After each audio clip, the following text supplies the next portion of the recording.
చిలకలూరిపేట పట్టణంలోని శారదా స్కూల్ ప్రాంగణంలో పట్టణ సర్కిల్ ఇన్స్పెక్టర్ రమేష్ సారథ్యంలో ASSIST స్వచ్ఛంద సంస్థ సహకారంతో యువత మరియు విద్యార్థులలో మాదక ద్రవ్యాల వినియోగంపై అవగాహన కల్పించేందుకు మత్తు నుండి యువతను కాపాడుదాం అనే ప్రత్యేక కార్యక్రమాన్ని నిర్వహించారు.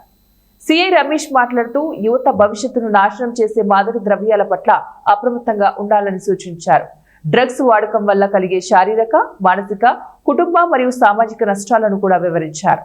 ఈ వ్యసనాలకు బానిసలు కాకుండా మంచి విద్య, క్రీడలు, సృజనాత్మకత అంశాలపై దృష్టి సారించాలని విద్యార్థులకు దిశానిర్దేశం చేశారు. ఈ రోజు చాలా రిచ్ ఫ్యామిలీస్ లో లేడీస్ అవనివ్వండి, జెంట్స్ అవనివ్వండి, క్లబ్ కల్చర్ పేరుతో డ్రగ్స్ కి అడిక్ట్ అవుతున్నారు.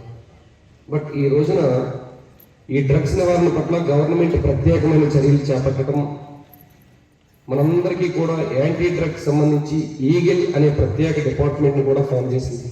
మీ అందరూ కూడా మీ చుట్టూ ఉన్న మీ సర్కిల్ అందరికీ చెప్పాలి, డ్రగ్ ఎక్కడైనా కనిపిస్తే, ఎవరైనా డ్రగ్ తీసుకుంటే టోల్ ఫ్రీ నెంబర్ 1972 నెంబర్ ఎంత? ఈ 1972 మీరు కాల్ చేసి